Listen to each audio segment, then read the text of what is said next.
G'day, this is Captainoob and welcome back to Whispering Hills. Last time we went through a PT simulator, which was very, very well made, and we made it to this room, which has a dead guy, which I think is from the Order. His name is Isaiah Martin, and he's got this sort of cloak thing and a bird cage there for when he needs it. Also, he must have been around there for a while because his hands aren't in good nick, and our objective is to look at this radio. 6-4, 6-4. I want to sit rep right now.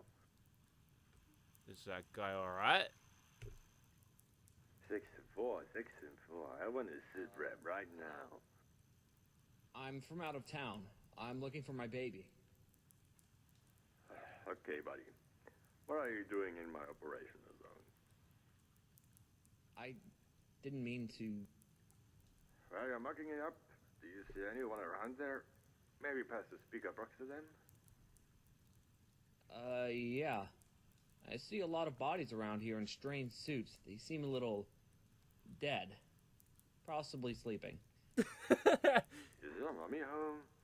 Can you put her on the phone? Now look here, I'm just looking for my baby. I've been through hell, I've been through the school, the hospital, the sewers. I'm looking for my child, and I don't even want to be here. All right. Calm down there. Look, you seem like a capable human. And since Section 4 hasn't answered back since last night, I'll help you as best as I can, okay? Now, I saw a little girl with black hair running around. So I think your baby's alive. No, I'm looking for my son. He's a ghost. Yeah, maybe. I'll ask it. Hello? You still there, dude? Yes, I'm here. Okay, my dude, listen up. We will help you, but I need you to help us. Deal? Yes, I'll help. What can I do? Okay. Have you seen anyone alive in that hotel? No, not really. Alright. I need you to find something they may have been carrying. It's a whale of isotope 349. Bring that to us, and we will help you. Is that radioactive? No. Well, yes. But don't worry. You'll be fine. Just don't ingest it. And I would say keep it out of reach of children. But that ship has sailed. And we need that well. You insult me and ask me for help at the same time? I like to think of it as a chance to win a trip to the old high school and meet your very favorite intercom voice you never matched. Meet the man behind his maxi voice. Ugh. Also, you need our help, too. Which I find insulting. So it evens out, won't you agree? Fine, I'll get your...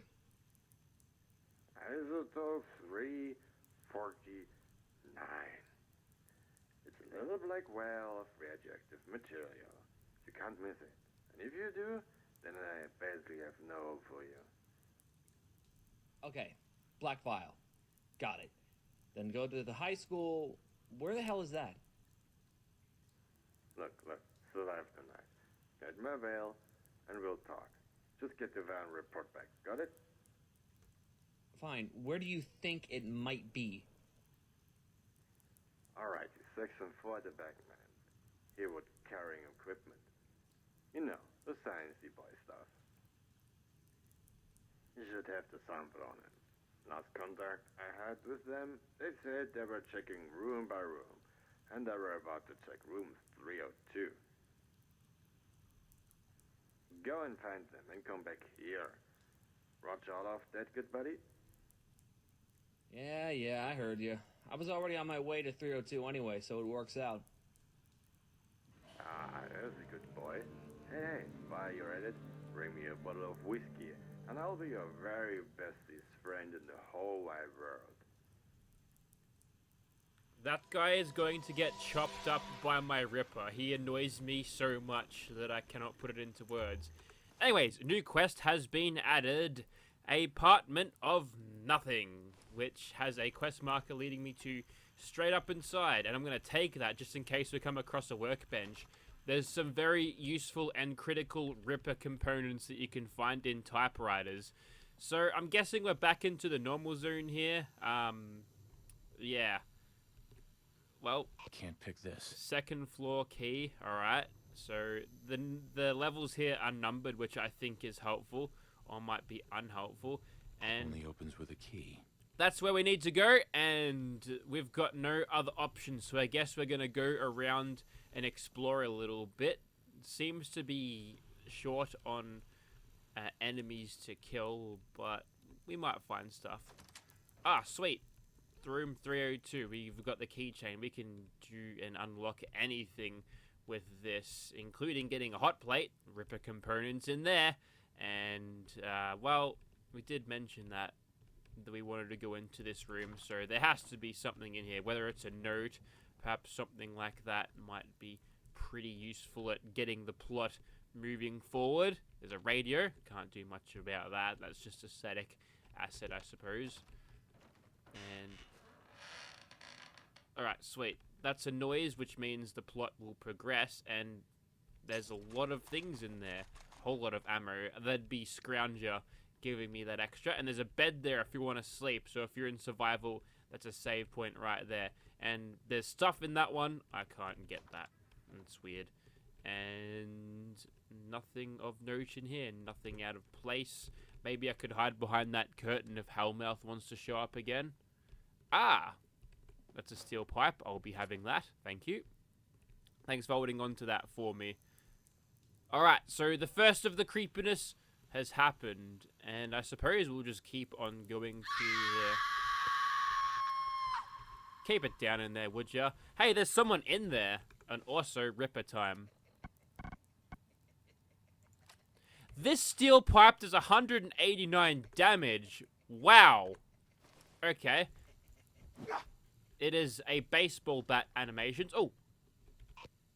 Someone's opening, and I can see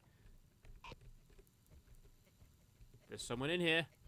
They're opening doors and closing doors. Oh, that might just been... Okay, it looks like the doors close themselves. Possibly ghosts doing that. We'll keep on going. Ah! Tunnel Rat logbook. Here we go. Ooh, it's an actual book asset. Ooh, that's nice. That must be new. Anyway, Saturday, October 2. Work was shit today. Yeah, mood. Another tunnel collapsed and more of my mates were swallowed up. There's been more and more accidents down in the mines recently. Now all that's left of the old tunnel rats is me, Evan, and Gregor. Okay, might need to remember those names. Could be important. Good them, men. Good men, them, in fact. Never one better at navigating the dark than us. It's how we earned the name to begin with. What name? That might be relevant as well. I noticed more and more people taking notes and writing journals with all the weird stuff going on in town lately, so I figured I'd write something to remember the men who died and keep track of the strange things happening. Gregor wanted to talk to me later, so I guess I'll sign off now. October 6th, on the Wednesday. More stuff's been happening in the mines. Evan's been complaining about losing tools or finding tools where he didn't put them, which is strange since that boy is meticulous about keeping his stuff organized while he works. And Gregor says he thinks he's seeing things down in the deeper levels. Normally we wear reflectors to recognize each other, but he's mentioned shapes darting in and out of the side tunnels and not so much as a glint off of them. It's like their bodies are solid shadows, he says. I have seen a few of those. That's just normal around here. I say he needs a new air filter. We've been down in those tunnels for years and there's never been any talk of men or monsters lurking in the dark, though I must admit something's been feeling a little bit off down there. October 15 on a Friday. Gregor has been pacing around his apartment at night lately. Something got him spooked bad. More of his shadow men down in the dark probably. I shouldn't joke though. Clearly something has had him in a bad way. Evan isn't as bad off as he's clearly getting more and more anxious the deeper we get.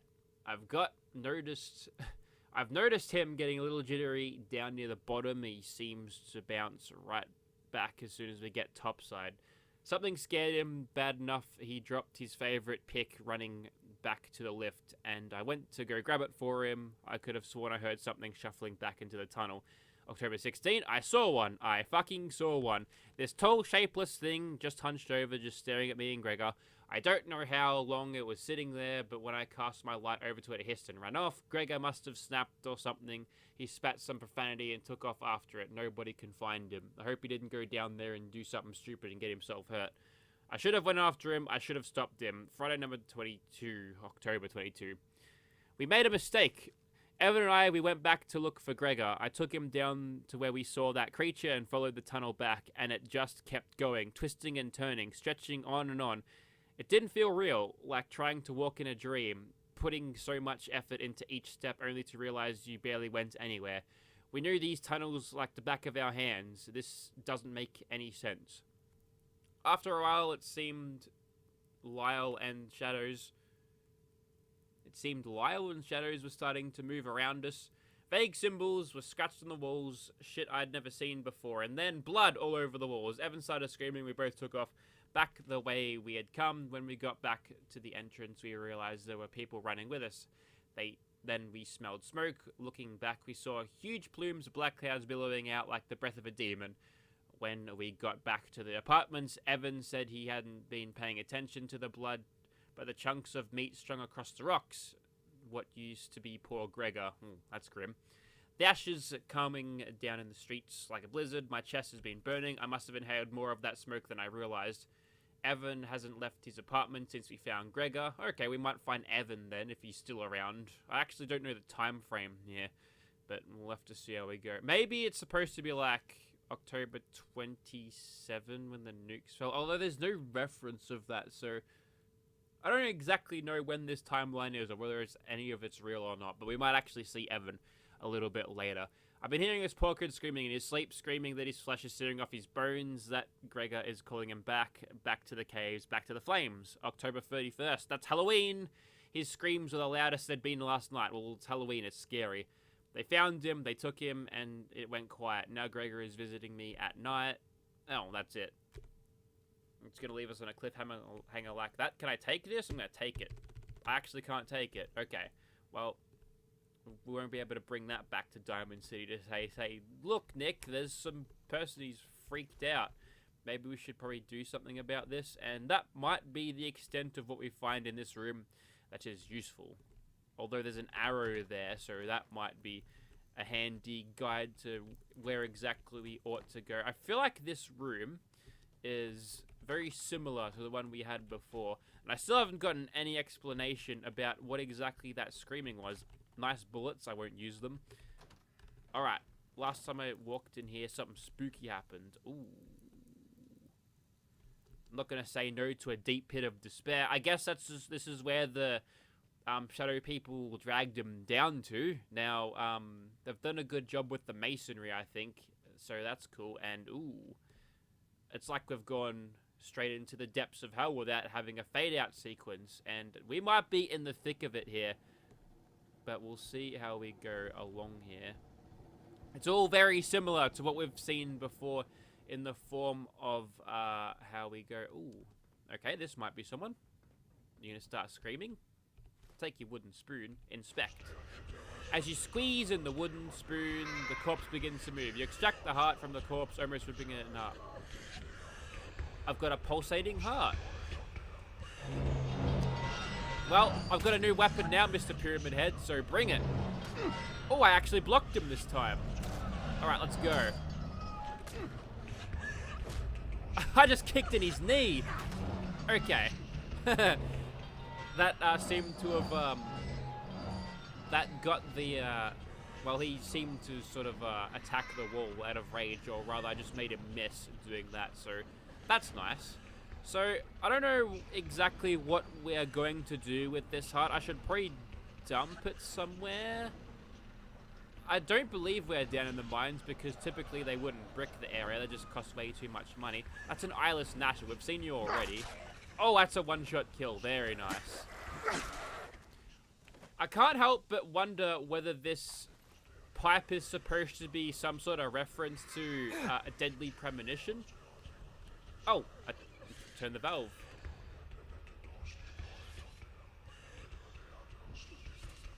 Oh, maybe I'm supposed to turn the middle ones on each side. No. I turned it back, so I'll turn it back on again, maybe. And did that change the layout? Are we doing a Phantom Menace red shield thing, except I can control how the doors go? That's another eyeless Nasher, so he wasn't there before. This one must be a bit tougher, but we'll give him the old hit across the noggin with the pipe. And that should be good. Now, do I need to fiddle with any of these? I'll hit that one. That seems to have cleared out the flame. Yes, it has. And now we've teleported back up here. I guess that's over. Now, do I want to go back in here? And is there anything changed? Well, actually, there's still something hostile over there. We'll check out this one. See if there's anything different in here. I hear something. That must have been the ghosty scream that I heard before. And there's just a... Ashley Williams. Or Ali, because that's a holotape. Ashley, what are you doing in here? Shouldn't you be saving... Oh, a combat shotgun. Oh, that's Dr. Marcus Reynolds. Well, I've just got a shotgun, so, prepare your face. Target down. Ash, what are you doing here? Is this what happened during Mass Effect 2? You just went missing? Or is that just a coincidental name? Ah, second floor, that'd probably be the key, and the scientist's log. Okay, let's take a quick look at those. Actually, first, maybe the Ashley holotapes. Hey, Pups. If you get this holotape, it means I've hit the job of a lifetime. We can finally have enough to build the farm once I'm paid.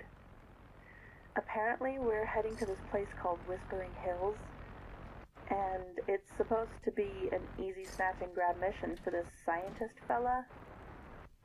Speaking of, hey Doc, what is this sample you keep talking about, and why is it so damn important? Okay. So, she might be after the thing as well. Man, being here is freaking me out. It's making my skin crawl. Anyone else getting Well, hang on. Apparently aiming down sight stops the holotapes. Man, being here is freaking me out. It's making my skin crawl. Anyone else getting creeped here? What the hell is with all this fog? What was that? Uh-oh, you're seeing some of the monsters too. And I'm trying to make her face, like, under the light so I can get a good look at her. Because this doesn't look like the Ashley I know from Mass Effect. Shit! I got separated from the group. Okay. Breathe, Ash.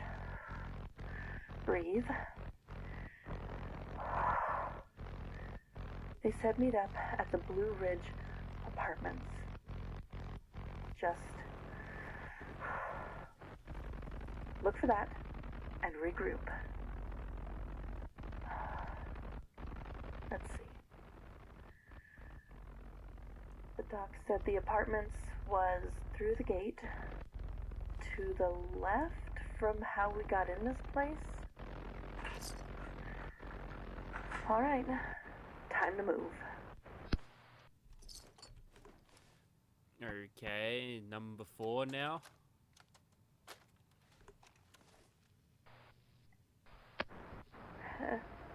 Hello? Sal? Is that you? Wait. What the fuck?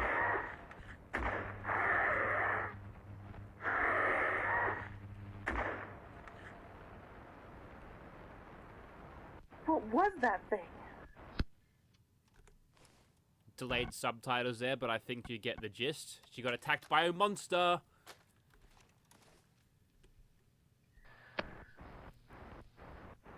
What in the hell was that thing? It looked human. But its face was... Oh god, I think I'm gonna puke. It was so disfigured. Pull it together, Ash.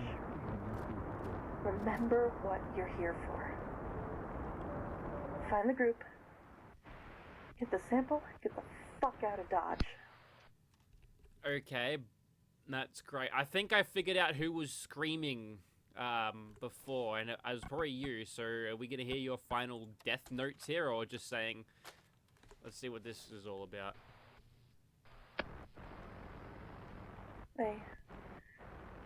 They're all dead. Everyone. I'm the only one left. We found the sample, but the doc never said what this damn thing was going to be used for. Well, looks like I'm going to die here. Wait. Someone's coming. And then she got murdered by a tire iron. Cool.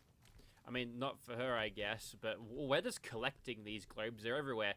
Also, 300 blackout rounds. Now all of my tactical rifles. And is it going to do something creepy?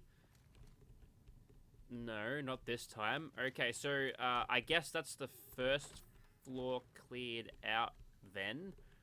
Because we got the key from the Dr. Man, which I suppose was like, I don't know, the boss of this floor. We've already been here, haven't we? Yes, that's the thing. So let me get up to the second floor. Oh, this one's actually behind a loading screen, or rather just a thing. And this is a little bit more sinister. Now there's no lighting in it, only the lighting from our Pip-Boy or whatever the thing I've got. So I guess we'll just go into the action room here, step inside the bathroom. If anything happens, we'll know about it. Oh, this time it's dudes. Just dudes. And okay, for some reason I figured out that one was, I mean, it was making ghoul noises.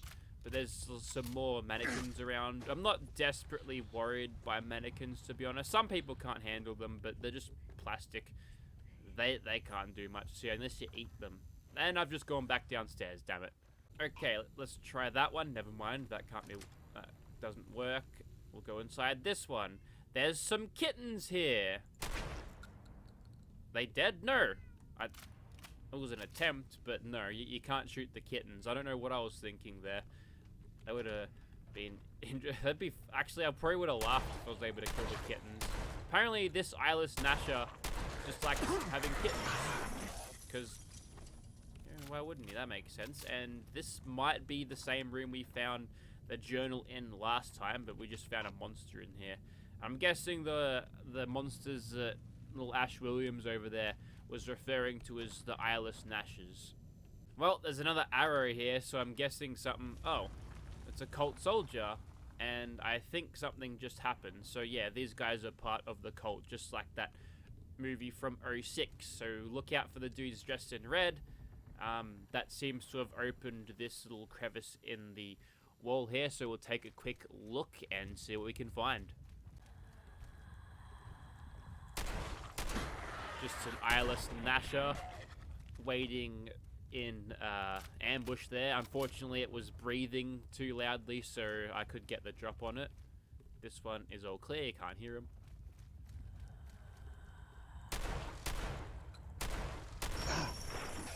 Not a chance in hell you are going to get me.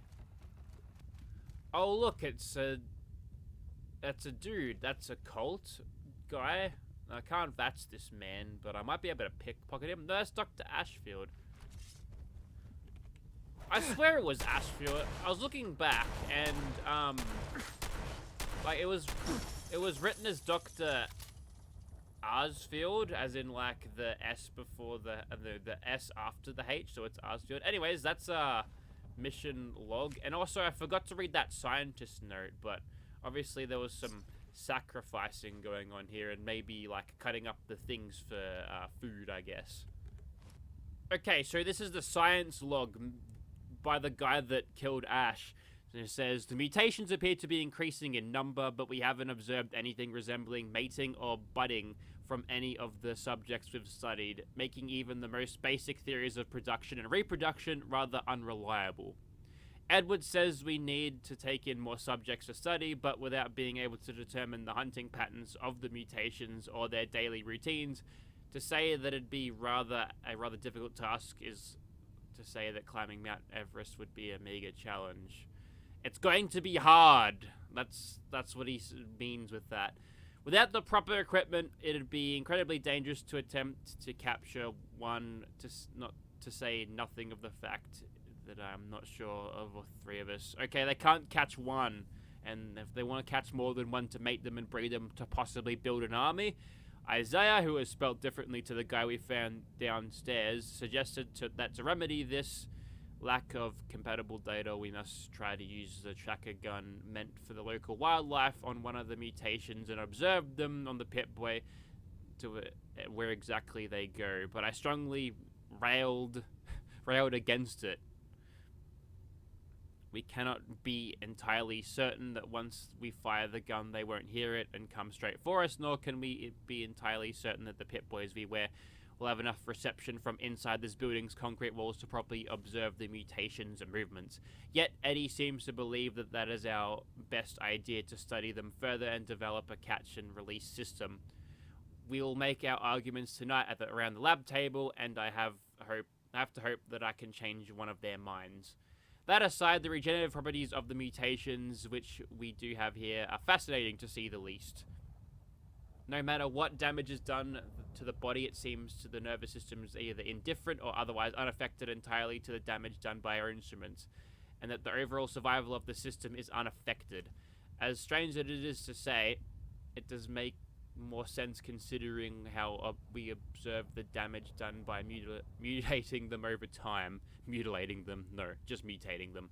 So they're doing it as what should be a lethal or at least disabling contortion of the muscles and skeletal structure into these disturbing configurations seem to not affect them at all. It does not, however, explain why these mutations are occurring in the first place. In any case, with our current subjects expired following decapitation and our currently lacking ability to find new ones proving to be a consistent problem, this research will be at best slowed and at worst completely halted. Now to shut down these screens. My eyes ache from the consistent green light, and don't remember when I have last eaten. I have to hope that our provisions will hold out, and that's Marcus Reynolds, the guy that I killed upstairs before. Now I don't remember what this guy's note was, so I'll find it. Also, there's the pulsating heart. No, not that one, which is a nothing. Just went back and looked at the recording. It's just mission log, Dr. Ashfield. So our experiments so far have left me both excited and dissatisfied.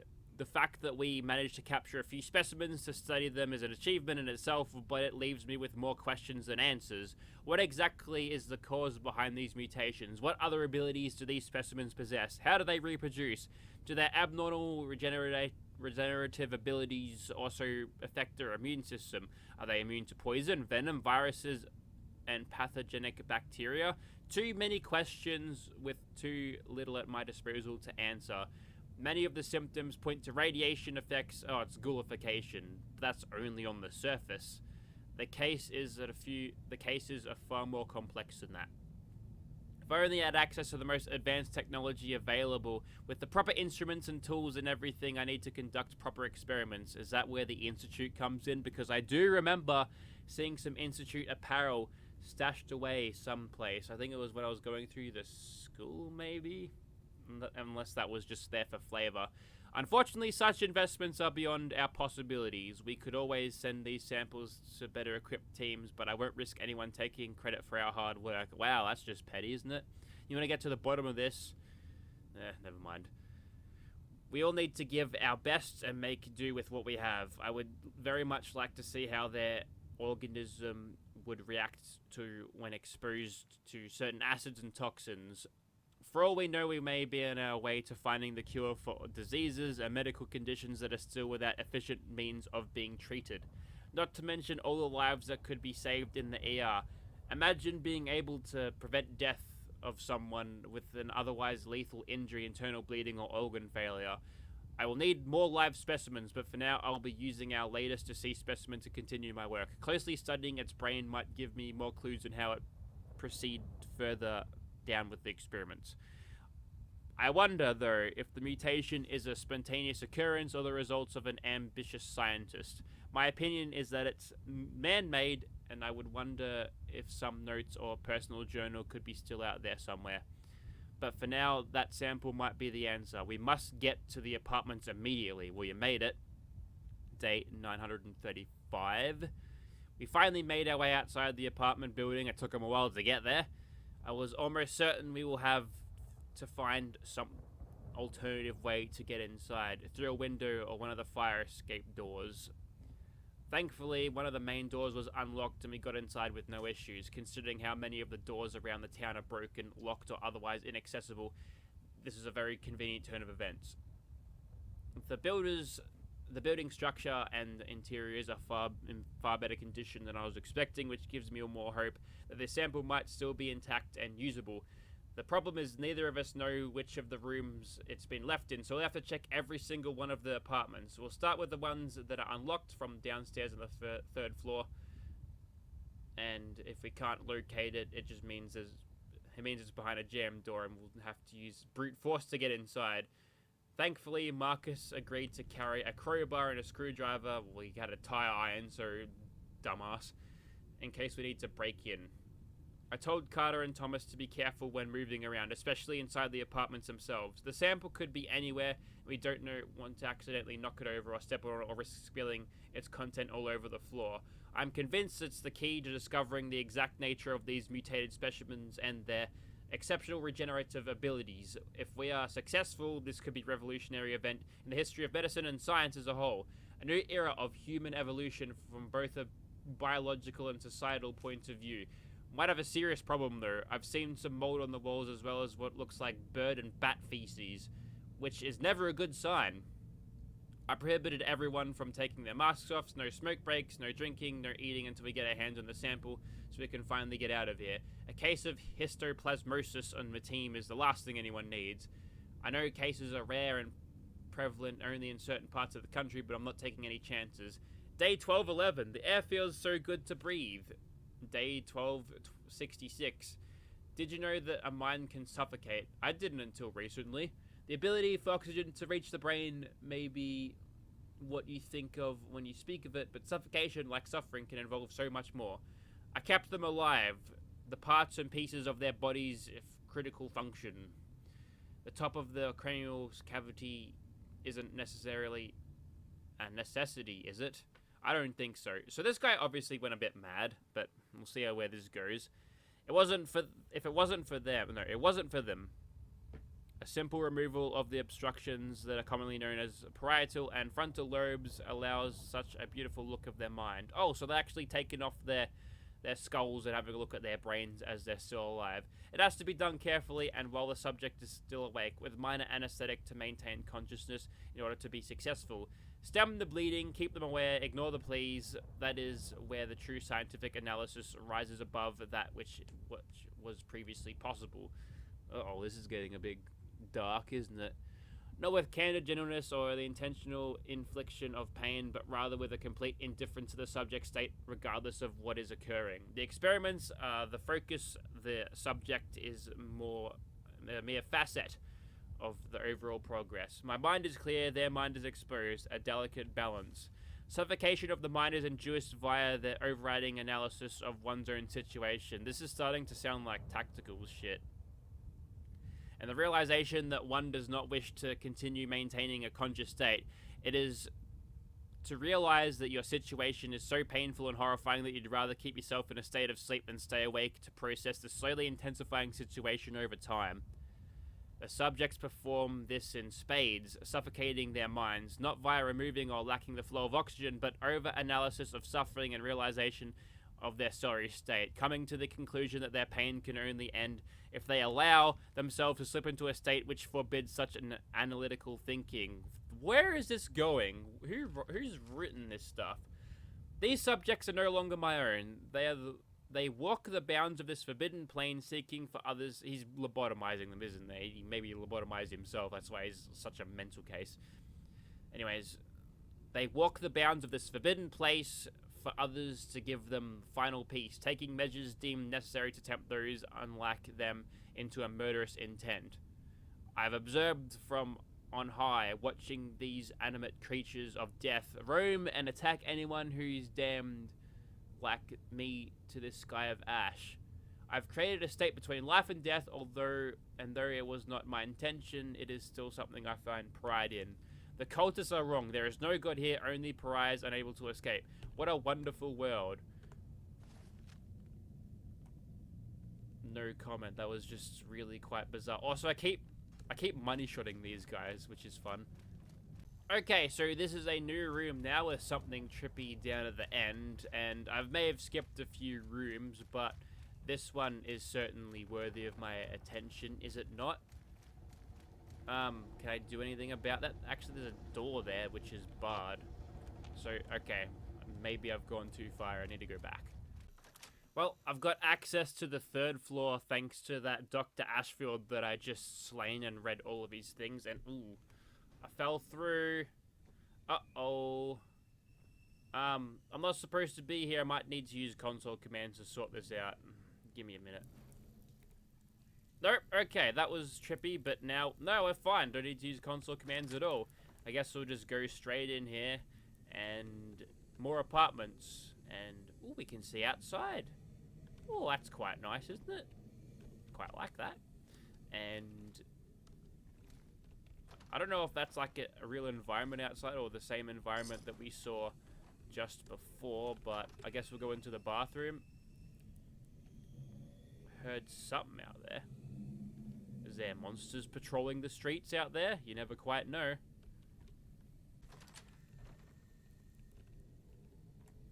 Ah, there appears to be a way down into the previous level there. That might be useful for getting to a place that I couldn't get behind before. So we'll take a quick look at that just after we finish sweeping here. I thought the screaming happened after I walked into a room, but that's not the case. Oh, I fell down and I'm into a load zone and it's fine. So this is chained. So I think we're in the right place. We can't activate this chain, so getting out of here might prove difficult. There's some bobby pins that might be helpful a little bit later on. We got a couple of options, either left or right.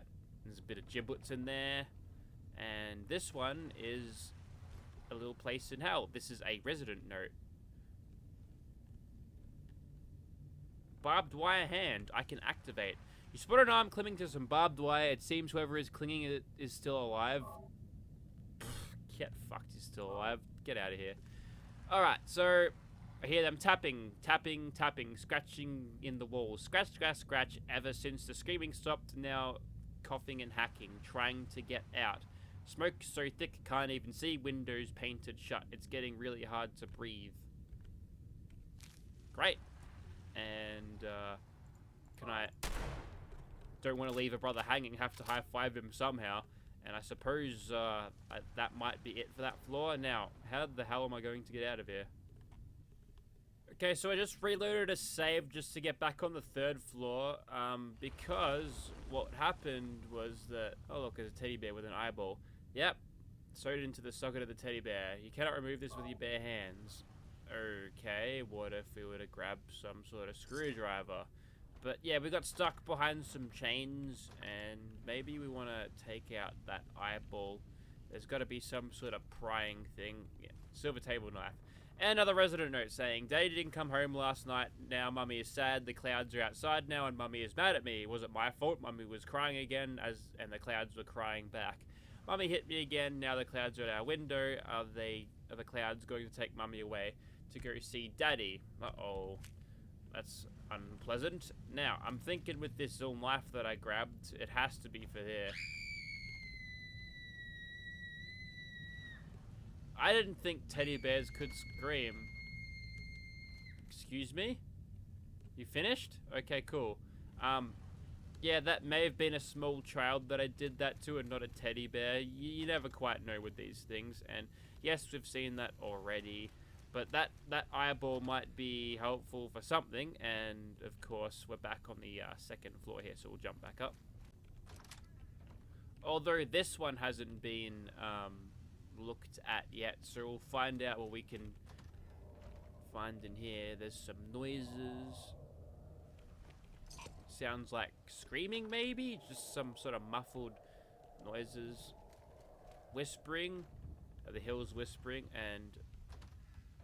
Oh, we're back. We're back in the dreamscape here in the PT, but this time I've got a shotgun, so, you know, I'm not as worried as I would be. And also I can move nice and fast, and I'm currently not naked, so things are looking pretty up for me. This little cheeky bastard's been sitting there. You know what's going on. And now we just got to find out how to get out. Now, we're battle hardened now. I'm guessing we've got to use this radio. What is it? Still has an unusually high fever. Eyes don't open. Getting a pulse, but just barely breathing. Her skin is all charred. Even when I change the bandages, the blood and pus just start oozing through. Why? What is keeping that child alive? I can't stand it any longer. I won't tell a soul. Promise. So please.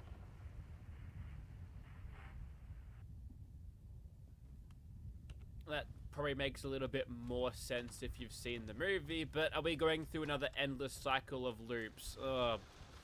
Look, we've already done this bit, so we'll just get through it as fast as possible. There's a big monster around the corner, but I'm gonna give him a big old buckshot. Oh, that's just skin. Just some leftover skin. Is that supposed to be the burn victim we just heard about? It's moving a little bit. Oh, no, that's the same breathing we heard before. I don't know how a sack of skin can breathe like that, but nothing on the radio. Another cycle. Here we go. Oh, it's all reflective and flooded. Is it? It's water. Don't drink it, though. Yeah, that's the ANB making it reflective. It's not perfect. As you can tell, it sort of cuts out as you walk near it, but, you know.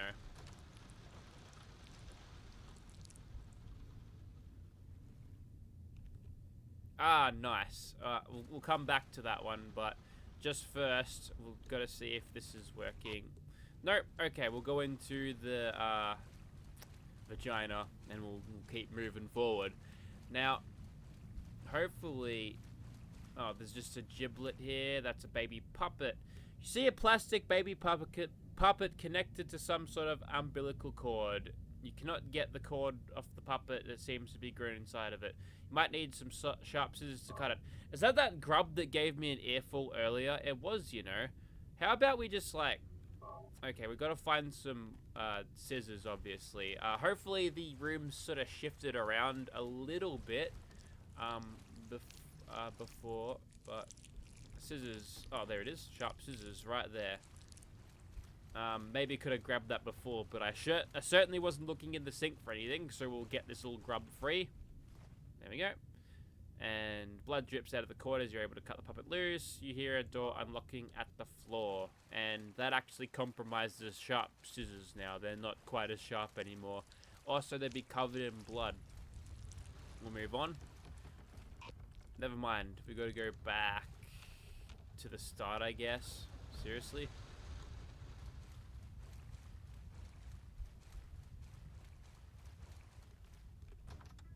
Well, there's this room now. I guess we're just gonna jump down here because why wouldn't we? Ah, oh, okay. And now there's some buttons. Are they going to be like sound buttons? Also, can I jump out of this, please? Well, may as well push them. Am I doing this in a specific order? Is there something that I've missed here? Just gonna go around activating everything. Oh, that seemed to take the water away, which may be helpful.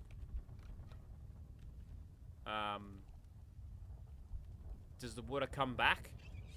It does, instantly. Oh, nice. That's helpful, I guess. That looks like some sort of thing, like a church pew setup, sorta.